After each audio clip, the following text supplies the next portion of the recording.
Dalam sebuah pertunjukan tradisional, alat musik kendang menjadi sangat dominan dan komunikatif.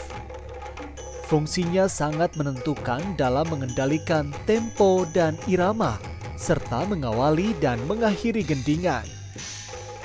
Kendang juga dapat menghantarkan penonton dalam suasana riang dan mengeratkan komunikasi antara pemain dan penonton.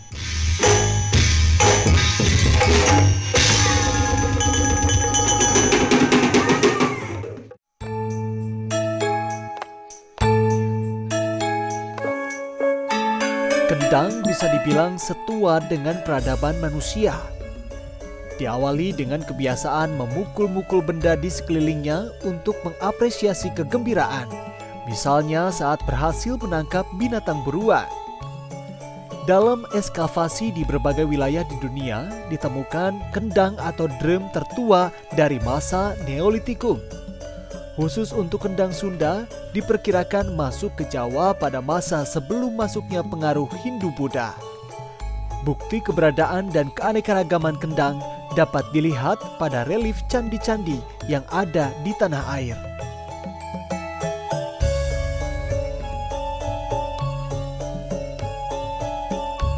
Istilah kendang bermula dari dua suku kata, yaitu ken dan dang. Ken yang mengartikan kendali dan dang, padang atau terang. Sesuai dengan arti katanya, fungsi kendang adalah sebagai pengendali setiap permainan gamelan dalam berbagai jenis seni karawitan yang ada di daerah Sunda.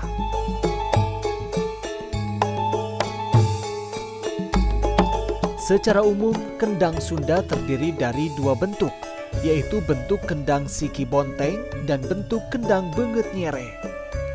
Kendang siki bonteng mempunyai ciri muka kumpiang kecil, geduk besar, dan beteng kuluwung kembung, tidak datar. Bentuknya menyerupai buah ketimun. Kendang Sunda terdiri dari kendang indung atau ibu dan kendang anak atau kulanter. Kendang indung yang besar memiliki dua benget atau muka, yaitu benget geduk atau muka kendang besar bagian bawah dan benget kumpiang atau muka kendang besar bagian atas. Sementara kendang kulanter dibagi dua, yaitu kendang kutiplak atau kendang yang posisinya berdiri dekat benget kumpiang kendang indung di tepak bagian yang kecilnya, dan kendang katipung yang posisinya dekat benget geduk kendang indung di tepak bagian muka yang besarnya. Kendang Sunda terdiri dari 7 bagian, yakni tali rawit, wengku, kuluwung, udel, wangkis, tali rarawat, dan ali-ali.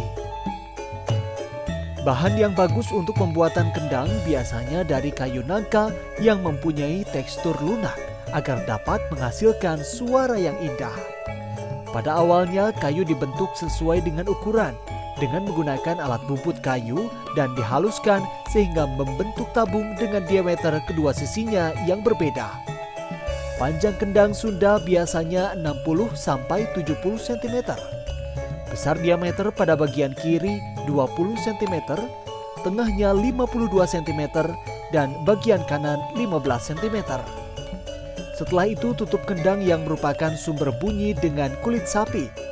Namun ada juga yang menggunakan kulit kambing atau kulit kerbau. Kemudian kulit sapi yang berbeda di bagian ujung-ujung diperkuat oleh tali-tali yang terbuat dari kulit atau rotan. Ikatan ini juga berfungsi untuk menyetem atau menentukan tinggi rendahnya suara. Terakhir, penyangga yang terbuat dari kayu atau besi yang berfungsi untuk menyangga kendang. Biasanya ada 2 penyangga kendang yang disesuaikan dengan ukurannya. Pada kendang yang besar ditalikan tali kecil yang berguna untuk mengunci kendang pada jempol kanan dan kiri agar tidak bergeser saat dimainkan. Secara fungsinya dalam iringan, kendang Sunda terdiri dari banyak jenisnya, seperti kendang jaipongan, kendang kliningan, kendang sisingaan, kendang kerses, dan masih banyak lagi. Kendang jaipongan yang digunakan untuk mengiringi tari jaipongan kini meluas ke berbagai daerah di Indonesia, bahkan hingga mancanegara. Di Jawa Barat, kendang jaipong memengaruhi kesenian wayang golek, ketuk tilu, dan bajidoran. Di Jawa Tengah dan Jawa Timur, kendang jaipongan dimainkan dalam kesenian campur sari, ketoprak, wayang kulit, serta gambang Semarang. Sementara di Bali, waditra ini juga dimainkan dalam kesenian joget bumbung kein.